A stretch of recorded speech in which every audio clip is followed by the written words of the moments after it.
कुछ माइंडसेट दुआ से पहले, जैसे हमारे नबी सल्लल्लाहु अलैहि वसल्लम ने बाकायदा ये सिखाया कि फुल ऑप्टिमिस्टिक होके दुआ मांगो, no matter who you are, no matter क्या गुनाह है आपका, नो मैटर आप लेट से दुनिया के बदबख्त तरीन इंसान हो, लेकिन दुआ मांगने से पहले एंटर जिस माइंडसेट से होना है मीरा भाई, कि एक तो हीडलेस बंदे की दुआ ऊपर तक नहीं जाती, ये बाकायदा हदीस से साबित है। ये लो, हाँ बिल्कुल बिल्कुल, नहीं मैं थोड़ा सा इसकी वजाहत भी करूँगा जी। हाँ बिल्कुल, ये मतलब हीडलेस से मुराद है जो लापरवाही से गाफिल होके दुआ कर रहा है। यानी दुआ एक तो है जनरली एक बंदा हीडलेस है, हाँ, और एक है जो दुआ के अंदर गाफिल है, ये दो अलग चीज़ें। हाँ ठीक है, ठीक। यानी ये गुनाहगार, इसे असल में बाज़ लोग ये मुराद लेते हैं ना कि गुनाहगार की नमाज दुआ नहीं सुनता, अल्लाह नहीं सुनता, असल तो अल्लाह नेकों की सुनता है। नहीं, मैं इसका हम बात कर रहे हैं जो दुआ करते हुए हीडलेस है, जिसको मैं समझ नहीं आ रही कि मैं क्या दुआ कर रहा हूँ, और बस वो खाना पूरी के लिए ये जो एक वर्ड है उसके हवाले से मैं बात करूँगी। हदीस से भी साबित है कि गाफिल जो दिल है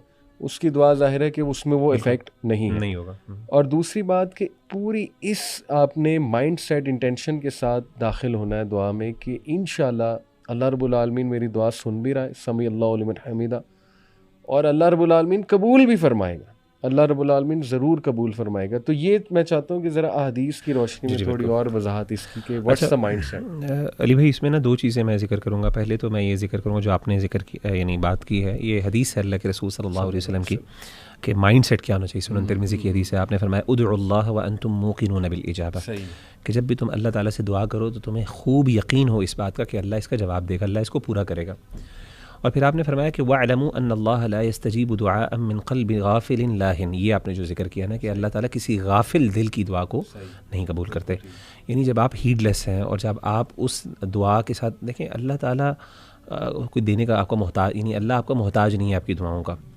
तो आप जब अल्लाह के सामने आए हैं और आप अगर केयरलेस हैं, आप उस लगन के साथ अल्लाह से मांग ही नहीं रहे जो अल्लाह ताला चाहते हैं कि आपको एक अटैचमेंट फ़ील हो, तो उसके बाद अल्लाह ताला ऐसी दुआ को ख़ास तौर पे इतनी अहमियत नहीं देते। इसी तरीके से जब आप अल्लाह से मांग रहे हैं और आप कहते हैं पता नहीं अल्लाह ने कबूल करनी कि नहीं करनी, शक भी है, और ना सिर्फ शक बल्कि आप इतना बॉदर भी नहीं करते। आप कहते हैं यार बस मैं मांग लेता हूँ, चलें। तो भाई अल्लाह को क्या पड़ी आपको सेटिस्फाई करने की? भाई अल्लाह ने आपको सेटिस्फाई करके कोई पॉइंट तो नहीं ना प्रूव करना, अपना आप तो नहीं ना प्रूव करना, अल्लाह माफ़ करे। तो उदउल्लाह व अंतुम मूक़िनून बिल इजाबा, अल्लाह से मांगो इस यकीन के साथ कि अल्लाह तुम्हारी बात को सुनेगा और तुम्हारी बात को पूरा करेगा। तो ये एक कन्विक्शन, ये एक यानी एक स्ट्रॉन्ग फीलिंग के साथ अल्लाह के सामने पेश होना, और ऐसे माइंड सेट के साथ कि मैंने अपने रब से, जैसे कि बाज़ उलमा ने ये भी कहा ना हमारे इस्लाफ में से, कि जब भी तुम अल्लाह ताला से मांगो तो तुम्हारा अंदाज़ जो है ना एक बच्चे की तरह का होना चाहिए। यानी जिस तरीके से एक बच्चा अपनी माँ से कोई चीज़ मांगता है, रो रो के लगन के साथ पीछे पड़ जाता है, बिल्कुल इस तरीके से अल्लाह से मांगो और अल्लाह देगा। अल्लाह ताला माओ से ज़्यादा रहम करने वाला है इंसान के ऊपर। तो ये तो एक फ़लसफ़ा है। दूसरी बात अली भाई, मैं एक वजाहत करना चाहता हूँ, जैसे मैंने जिक्र किया, ये भी हमारे यहाँ बहुत ज़्यादा कन्फ्यूजन है। देखिए हमारे दीन इस्लाम की, और इसको हम अप्रीशिएट करते हैं, मैं और आप भी करेंगे, क्योंकि एक ज़माने में हमारी भी कुछ सोच इस तरह की थी कि अल्लाह ताला इस्लाम की ना बहुत से एहसानात हैं हम पर, और एक सबसे बड़ा एहसान जो इस्लाम का हम पर है ना कि इस्लाम ने ना एक बंदे को डायरेक्टली अपने रब के साथ कनेक्ट किया। सुभान अल्लाह। आप जितने भी रिलीजन्स को उठा लें, ये जो डेमी गॉड्स का तसव्वुर है, वो क्या तसव्वुर? वो तसव्वुर ये है कि भाई बड़े खुदा तक पहुंचने के लिए आपको ना इंटरमीडियरीज की ज़रूरत है। यानी आप डायरेक्टली नहीं पहुंच सकते ना, आप इम्प्योर है और आपकी रसाई वहाँ तक नहीं है। तो अल्लाह ताला ने इस पूरे फ़लसफ़े का रद्द करके, और यानी कैथोलिसिज्म की बात करें भाई, आपने अपने गुनाह को माफ़, यानी आपने तो उसके लिए कन्फेशन का कॉन्सेप्ट है, पार्डनिंग का पूरा कॉन्सेप्ट है। आपने एक प्रीस्ट के सामने जाना है और उसके सामने बैठ के आपने कन्फेशन करनी है, वो पीछे खिड़की के पीछे बैठ के आप कहते हैं जी मैंने ये किया। यानी एक इंसान के पास ये इख्तियार है कि वो आपको रब के साथ कनेक्ट करेगा, आप नहीं कनेक्ट हो सकते। अजीब बात है। तो यानी डेमी गॉड्स का तसव्वुर यहाँ पे सारा हमने अल्लाह माफ़ करे कर दिया। और अब आप देखें कि एक बंदा, अल्लाह ने कितना बड़ा एहसान किया। अल्लाह कहता है तू छोड़ सारों को, तू मेरे से डायरेक्टली कनेक्ट हो। वइज़ा सअलक इबादी अन्नी फ़इन्नी क़रीब उजीबु दावत दाई इज़ा दआनी फ़लयस्तजीबू ली। अल्लाह ने कहा कि जब भी मेरे बंदे मेरे बारे में सवाल करें तो मैं करीब हूँ और मैं हर सुनने वाले की दुआ को पुकार। हर सुनने वाले का मतलब ये है कि जो बंदा भी पुकारे। तो यहाँ से जैसे मैंने आपको कहा ना, बहुत से लोग ये समझते हैं कि शायद अल्लाह सुनता ही ऐसे शख्स की है जो बड़ा नेक है। अल्लाह सुनता है, उनकी भी सुनता है, अब उसको डिनाई नहीं करते, लेकिन अल्लाह चाहते हैं कि आप उसके सामने हो।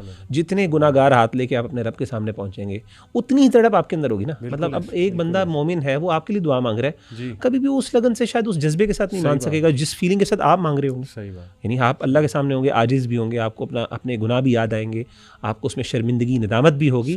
तो उस दुआ के नतीजे में जहाँ पे अल्लाह आपको हो सकता है बहुत सी चीज़ें अता करें, वहाँ पे आपके गुनाहों की जो माफ़ी हो रही है वो क्या चीज़ है? मुझे तो एक जुमला याद आ गया मुगीरा भाई, एक स्टेटस के नीचे ना मेरे एक खातून ने कमेंट किया, अल्लाह उनकी मुश्किलें आसान करें। पता नहीं वो किस गम से और क्या एक्सपीरियंस है उनका कि उन्होंने इस तरह का जुमला अदा कर दिया। उन्होंने कहा कि ना अली भाई आप मेरे लिए दुआ करें क्योंकि अल्लाह मेरी तो सुनता नहीं, क्या पता आपकी सुन ले। और ये बहुत कॉमन जुमला है। That was very heart breaking. और ये बड़ा कॉमन, बिल्कुल आपने सही कहा कि अब पता नहीं इसके पीछे या तो ये सोच है कि पता नहीं मुझे बड़ा नेक समझते हैं लोग, या ये सोच है कि मेरी तो सुनी नहीं अल्लाह ने, चलो किसी और से दुआ करा के देखें। तो दोनों ही सोचें गलत है। मेरे वाले साहब बड़ा ज़बरदस्त का जवाब देते हैं, वो कहते हैं कि अल्लाह ने शैतान की दुआ को रद्द नहीं किया। ये आपकी दुआ को रद्द कर देगा कि शैतान ने अल्लाह की नाफरमानी की और कहा क़ाल रब्बी अंज़िरनी इला यौमि यबअसून, कि अल्लाह मुझे ना क़यामत के दिन तक की मोहलत दे दे। उसको ये बात पता थी कि इस बारगाह से जो मांगेंगे ना वो मिल जाएगा। तो फ़ौरन मांग लिया और अल्लाह ने दे दिया।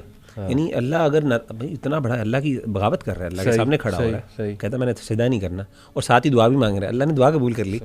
तो भाई आप ये ना आप शैतान से बड़ी तो अल्लाह माफ़ करे नहीं है ना, तो आपकी भी अल्लाह सुन लेगा इंशाल्लाह। मैं इसको एक और एंगल से मैं देखता हूँ कि अब जैसे कुछ यूथ हमसे पूछते हैं ना, आपसे भी पूछते होंगे कि देखें जी आपने कहा कि अल्लाह से फुल बिलीव के साथ मांगो और अल्लाह डेफिनेटली देगा, इस बिलीव के साथ दुआ में एंटर हो।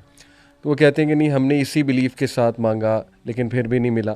तो वो एक को तो मैंने बल्कि मिसाल भी दी, मैंने कहा अच्छा तुम ये बताओ, देखो तुम मुख्तलिफ दुआएं करते हो दिन में। उसने कहा बिल्कुल, नमाज में भी करते होगे रब्बी जालनी मुकीमत सलाती, ये तो बड़ी कॉमन दुआ सब करते हैं। रब्बना आतिना फिद दुनिया हसना, ये भी करते होगे। उसने कहा करता हूँ। हिदायत की भी करते हो? उसने कहा करता हूँ। जन्नत मांगने की भी करते हो? बिल्कुल। तो मैंने कहा कि देखो तुम जो दुआ कबूल करवाना चाह रहे हो ना कि मेरी फ़लाने से शादी हो जाए, फ़लानी से शादी हो जाए, तो उसके साथ तुम ये दुआएं भी कर रहे हो मुझे जन्नत मिल जाए, मुझे हिदायत पे रख है अल्लाह, मेरी दुनिया आखिरत संवार दे। तो अगर तुम्हारी वो वाली दुआ कबूल हो गई इन दिस सेंस कि तुम्हारी वाकई शादी हो गई, तो शायद तुम्हारी जन्नत भी चली जाए, तुम्हारी दुनिया आखिरत की भलाई भी चली जाए, हिदायत भी चली जाए। और ऐसा होता है, अल्लाह माफ़ करे, आपकी गलत जगह शादी हो जाए तो लोग डिप्रेशन में चले जाते हैं, लोग बेकार हो जाते हैं, लोगों की दुनिया आखिरत ख़राब हो जाती है। तो जिस रब से तुम मांग रहे हो, जिस यकीन से, उसको पता है कि भाई इसको मैंने किस तरह से देना है, कब देना है और देना है कि नहीं देना है। अब देखिए ना, आखिरत के लिए भी अल्लाह ने सेव करना है बहुत सी चीज़ें। तो बस ये इंसान थोड़ा बेसब्र है, बल्कि हम सब बेसब्र हैं।